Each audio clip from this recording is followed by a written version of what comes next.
9장. 내가 그리스도 안에서 참말을 하고 거짓말을 아니하노라. 나에게 큰 근심이 있는 것과 마음에 그치지 않는 고통이 있는 것을 내 양심이 성령 안에서 나와 더불어 증언하노니, 나의 형제 곧 고륙의 친척을 위하여 내 자신이 저주를 받아 그리스도에게서 끊어질지라도 원하는 바로라. 그들은 이스라엘 사람이라. 그들에게는 양자됨과 영광과 언약들과 율법을 세우신 것과 예배와 약속들이 있고, 조상들도 그들의 것이요 육신으로 하면 그리스도가 그들에게서 나셨으니 그는 만물 위에 계셔서 세세의 찬양을 받으실 하나님이시니라. 아멘. 그러나 하나님의 말씀이 폐하여진 것 같지 않도다. 이스라엘에게서 난 그들이 다 이스라엘이 아니요 또한 아브라함의 씨가 다 그의 자녀가 아니라 오직 이삭으로부터 난 자라야 네 씨라 불리리라 하셨으니, 곧 육신의 자녀가 하나님의 자녀가 아니요 오직 약속의 자녀가 씨로 여기심을 받느니라. 약속의 말씀은 이것이니, 명년이 때 내가 이르리니 사라에게 아들이 있으리라 하심이라. 그뿐 아니라 또한 리브가가 우리 조상 이삭 한 사람으로 말미암아 임신하였는데 그 자식들이 아직 나지도 아니하고 무슨 선이나 악을 행하지 아니한 때에 택하심을 따라 되는 하나님의 뜻이 행위로 말미암지 않고 오직 부르시는 이로 말미암아 서게 하려 하사, 리브가에게 이르시되 큰 자가 어린 자를 섬기리라 하셨으니, 기록된 바 내가 야곱은 사랑하고 에서는 미워하였다 하심과 같으니라. 그런즉 우리가 무슨 말을 하리요? 하나님께 불의가 있느냐? 그럴 수 없느니라. 모세에게 이르시되 내가 긍휼히 여길 자를 긍휼히 여기고 불쌍히 여길 자를 불쌍히 여기리라 하셨으니, 그런즉 원하는 자로 말미암음도 아니요 다른 박질하는 자로 말미암음도 아니요 오직 긍휼히 여기시는 하나님으로 말미암음이니라. 성경이 바로에게 이르시되 내가 이 일을 위하여 너를 세웠으니 곧 너로 말미암아 내 능력을 보이고 내 이름이 온 땅에 전파되게 하려 함이라 하셨으니, 그런즉 하나님께서 하고자 하시는 자를 긍휼히 여기시고 하고자 하시는 자를 완악하게 하시느니라. 혹 네가 내게 말하기를 그러면 하나님이 어찌하여 허물하시느냐? 누가 그 뜻을 대적하느냐 하리니, 이 사람아, 네가 누구이기에 감히 하나님께 반문하느냐? 지음을 받은 물건이 지은 자에게 어찌 나를 이같이 만들었느냐 말하겠느냐? 토기장이가 지는 한 덩이로 하나는 귀히 쓸 그릇을, 하나는 천히 쓸 그릇을 만들 권한이 없느냐? 만일 하나님이 그의 진노를 보이시고 그의 능력을 알게 하고자 하사 멸하기로 준비된 진노의 그릇을 오래 참으심으로 관용하시고, 또한 영광 받기로 예비하신 바 긍휼의 그릇에 대하여 그 영광의 풍성함을 알게 하고자 하셨을지라도 무슨 말을 하리요? 이 그릇은 우리니 곧 유대인 중에서뿐 아니라 이방인 중에서도 부르신 자니라. 호세아의 글에도 이르기를 내가 내 백성 아닌 자를 내 백성이라, 사랑하지 아니한 자를 사랑한 자라 부르리라.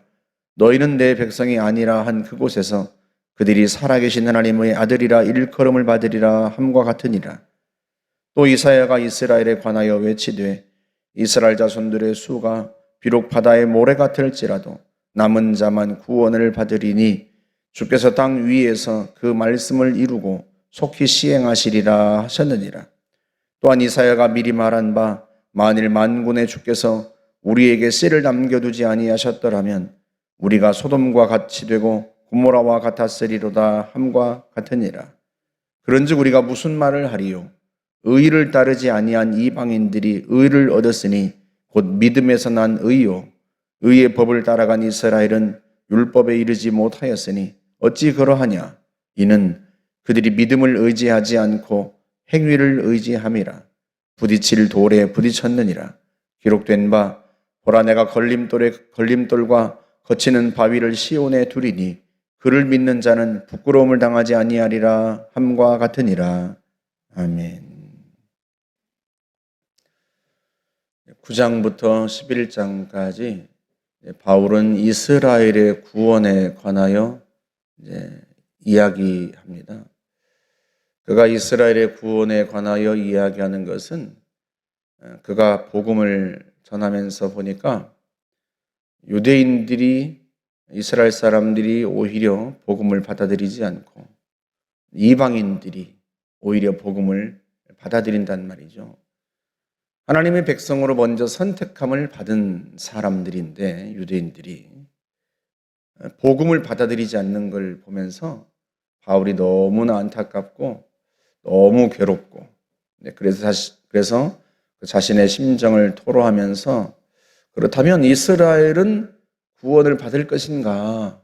그 문제에 관하여 이야기를 하는 거예요.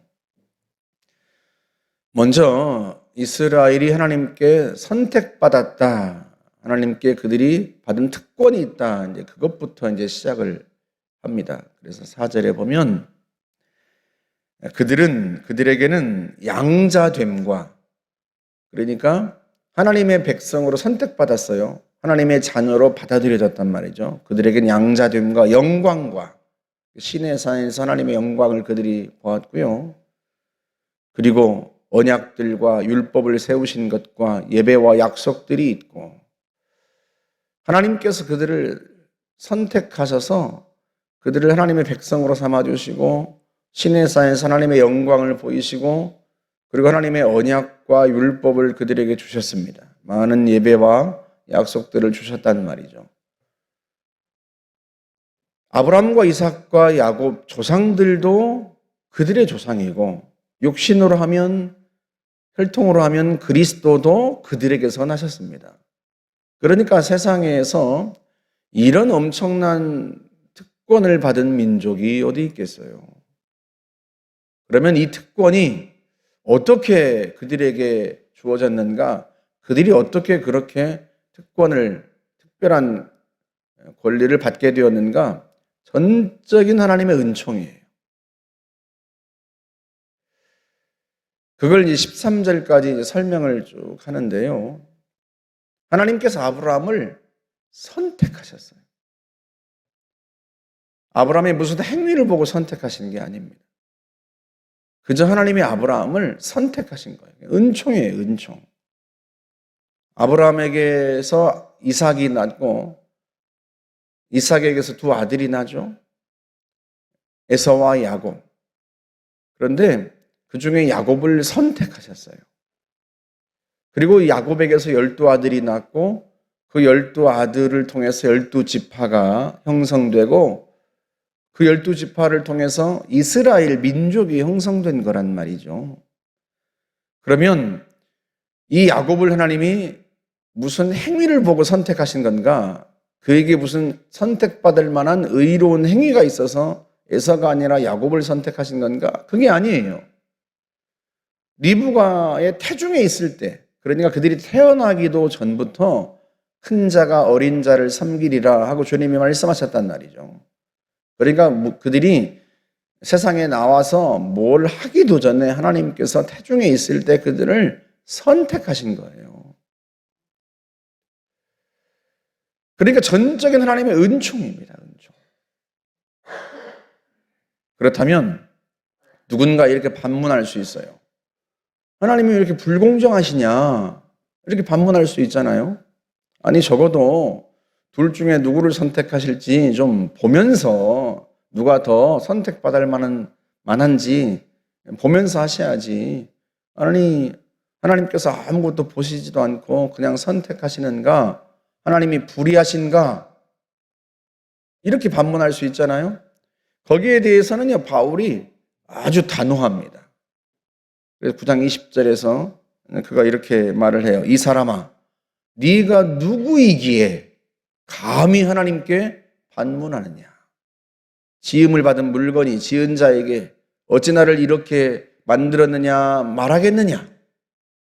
포기자기가 진흙 한 덩이로 하나는 귀 있을 그릇을, 하나는 천 있을 그릇을 만들 권한이 없느냐? 그러니까 누군가가 하나님이 불공정하시다, 하나님이 불의하시다 말할 수 있을지 모르지만 그건요, 바울에게는 있을 수 없는 질문이에요. 왜? 하나님은 창조주시고 우리는 피조물입니다. 피조물이 감히 하나님께, 창조주에게 이의를 제기할 수 있는가? 그럴 수 없어요.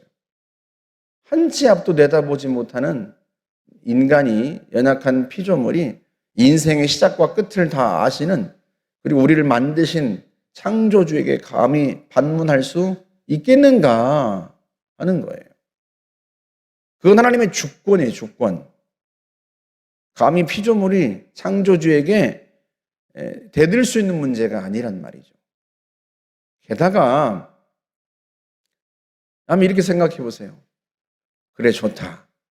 과연 누가 선택받을 만한 사람인지, 누가 하나님께 선택받을 만한 그릇인지 한번 보자 했을 때, 여러분, 하나님께 선택받을 만한 사람이 있습니까?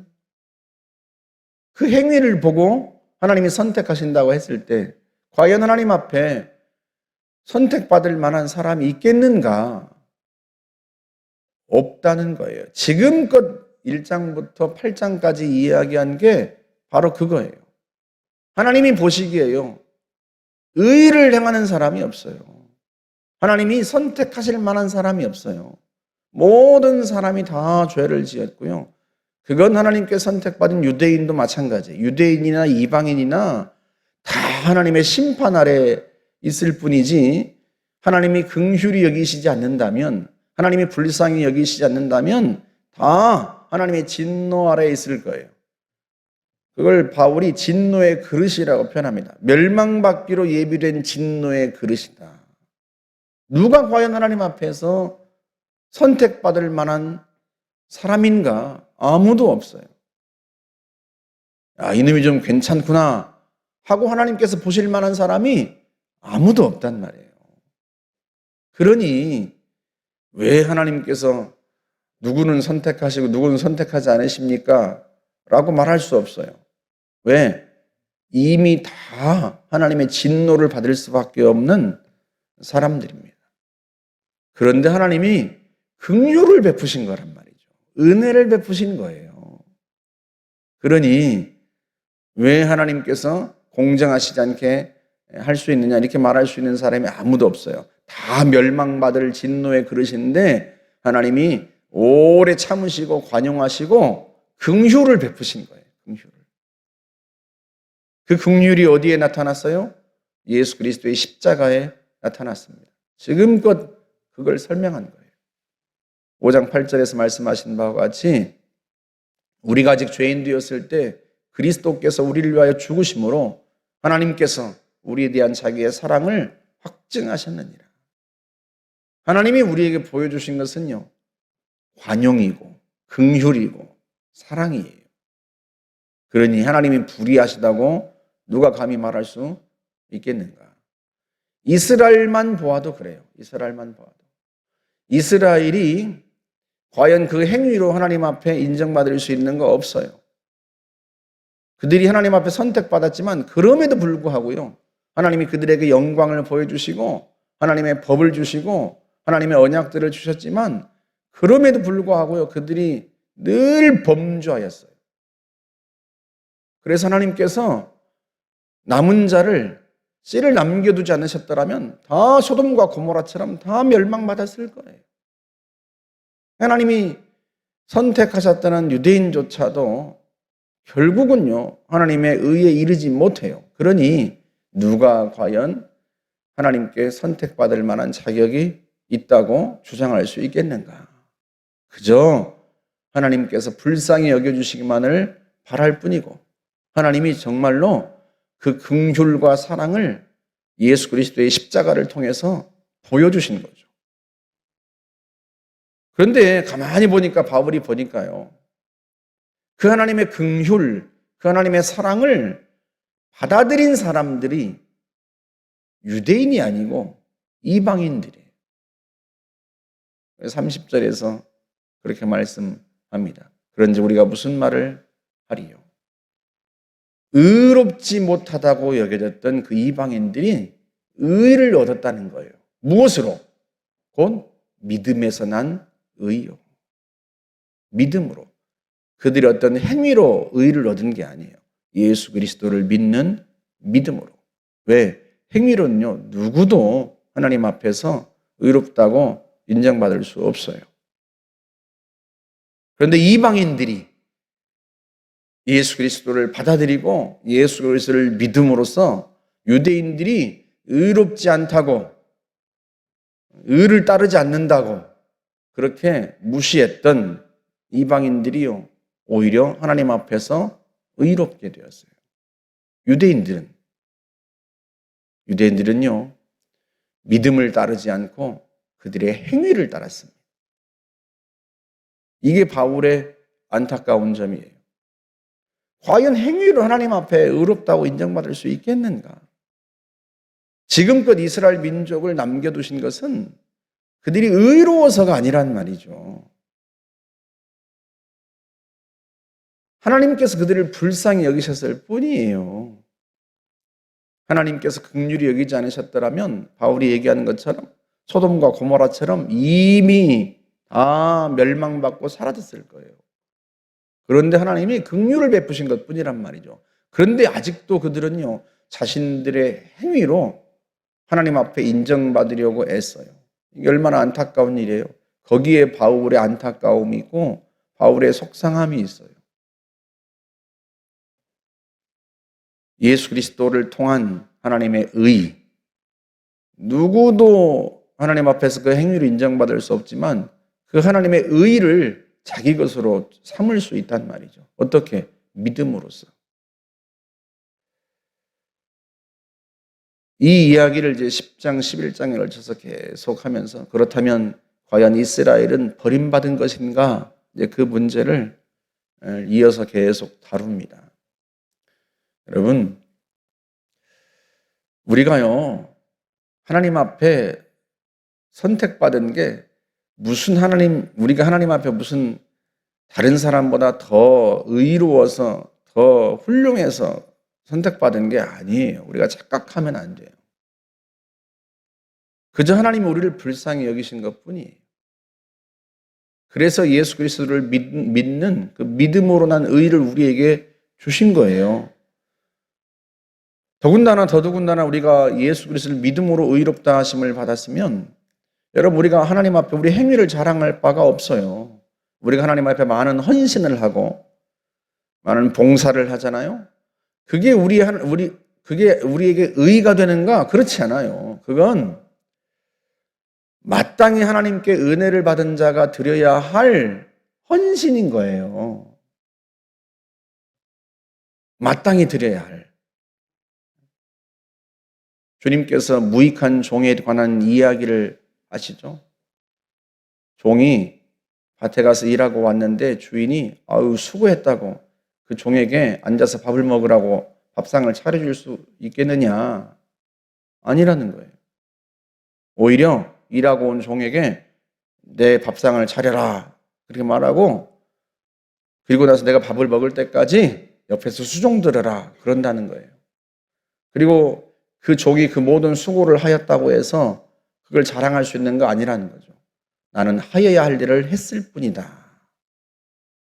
주님이 우리에게 그렇게 말씀을 하세요. 그런 태도로 살아가는 거예요. 우리가 주님 앞에 많은 봉사를 하고 많은 헌신을 하고 재물로, 재능으로, 내 몸으로 주님 앞에 많은 헌신을 해도 그게 우리의 자랑이 될 수 없어요. 주님, 내가 이렇게 많은 봉사를 했는데 왜 나에게 복을 주지 않으십니까? 하고 말하는 사람이 있다면 하나님 우리에게 어떤 것을 주셨는지 잘 모르시는 분이에요. 하나님은요, 이미도 자신의 모든 걸 주셨어요. 독생자 예수 그리스도를 이 땅에 보내셨단 말이죠. 바울이 오늘 뭐라고 얘기합니까? 예수 그리스도를 세세의 영광을 받으실 하나님이시라는 거예요. 예수 그리스도는 하나님이십니다. 하나님이신 그분이 이 땅에 오셔서 우리의 죄를 짊어지고 우리를 구원하기 위해서 친히 심판을 받으신 거란 말이죠. 하나님 자신에게 심판을 행하신 거예요. 무엇 때문에? 우리의 죄 때문에. 우리의 죄값을 친히 담당하신 거란 말이죠. 그렇게 해서 우리를 구원하셨어요. 그 하나님의 전부를 주셨는데, 하나님 자신을 주셨는데, 여러분 우리가 뭘 더 바라겠습니까? 내가 이만큼 봉사했으니까 나한테 이런 복을 주세요. 그렇게 말할 수 있겠어요? 내가 받은 것이 너무 커서 그게 너무 감사해서 여러분 우리의 생명을 다 드리고 우리의 인생을 다 드려도 거기에 모자라요. 그런데 내가 이만큼 봉사했으니까 내게 복을 주세요. 그렇게 말할 수 있겠어요? 하나님이 여러분에게 주시는 복은 여러분이 봉사한 거에 대한 대가가 아니에요. 하나님의 은혜를 베푸시는 거죠. 은혜를. 은총을. 여러분이 받는 복도 그게 다 은총이고 선물이지 여러분이 봉사한 거에 대한 대가가 아니에요. 삭시 아니란 말이죠. 바울이 여러분 로마서에 계속 설명했던 게 그거잖아요. 우리가 일한 대가를 받는 게 아니에요. 받은 게 아니에요. 삭슬 받은 게 아니란 말이죠. 은혜를 받은 거죠. 선물입니다, 여러분, 선물. 그러니 지금도 마찬가지예요. 나의 행위를 하나님 앞에 자랑할 수 없어요. 그건 하나님 앞에 어떤 업적이 되는 게 아니라요. 그저 우리가 하여야 할 걸 한 것뿐이에요. 하나님의 은혜에 대한 감사의 표현이고 그마저도 안 하면 하나님의 은혜를 모르는 거죠. 지금도 우리가 하나님께 받는 복은 우리가 봉사에 대한 대가가 아닙니다. 이만큼 봉사했으니까 이만큼 복을 주신 거라고? 아니에요. 목회자들이 가끔 하나님이 여러분이 헌신하고 봉사한 거에 대해서 하나님께서 갚으실 거라고 말하는 건 우리가 다 연약해서 그렇게 말하는 것뿐이에요. 왜? 늘 우리는 우리 자신이 뭔가를 대단한 걸 했다고 자꾸 생각해요. 그러다 보니까 목회자들이 가끔 그렇게 이야기하는 것뿐이지 사실은요, 우리가 우리 인생을 다 드리고 우리가 가진 모든 걸 다 드리고 생명과 모든 걸 다 드려도요, 하나님 우리에게 베푸신 은혜에 비하면 턱없이 모자랍니다. 그런데 하나님이 그걸 받으시고 우리에게 칭찬하세요. 훌륭하다, 너 훌륭하다. 그리고 복도 주시고. 그런데 우리는 그걸 착각해요. 내가 행위가 올바라서 내가 받을 만해서 받는 것이라고 착각한단 말이죠. 그렇지 않아요. 우리가 유대인들이 저질렀던 악을 또다시 행하면 안 돼요. 자신의 행위를 내세우고 앞세웠던 유대인들, 하나님 앞에서 자신의 행위를 자랑하려고 했던 유대인들이 저질렀던 잘못을 똑같이 저지르면 안 됩니다. 우리는 그저 하나님 은혜에 감사해서 평생 갚아도 다 갚을 수 없는 그 하나님의 은혜에 감사해서 마땅히 하여야 할 일을 한 것뿐입니다. 그 태도를 잃어버리면 결코 안 돼요. 늘 하나님의 은혜에 감사하면서 내 인생 전부를 드려도 모자랍니다. 그저 하나님의 은혜로 삽니다. 하고 그 은혜에 감사하고 우리에게 생명 주신 주님께 우리를 드릴 뿐이죠. 그런 하나님의 은혜에 기대어 살아가시는 저와 여러분 되기를 주의 이름으로 축복합니다. 함께 기도하겠습니다. 좋으신 하나님 감사합니다. 참으로 주께서 은총을 베푸사 우리를 자녀 삼아 주시고 여전히 하나님 우리에게 은혜를 베풀어 주셔서 그 은혜를 힘입어 살아가게 하시오니 참으로 감사합니다. 좋으신 하나님, 평생에 우리가 우리의 행위를 하나님 앞에 자랑하는 것이 아니라 우리에게 은혜 베푸신 주님을 자랑하고 주의 은총을 자랑하며 하나님의 이름을 나타내고 증거할 수 있도록 저희들을 도와주옵소서. 예수님의 이름으로 기도하옵나이다. 아멘.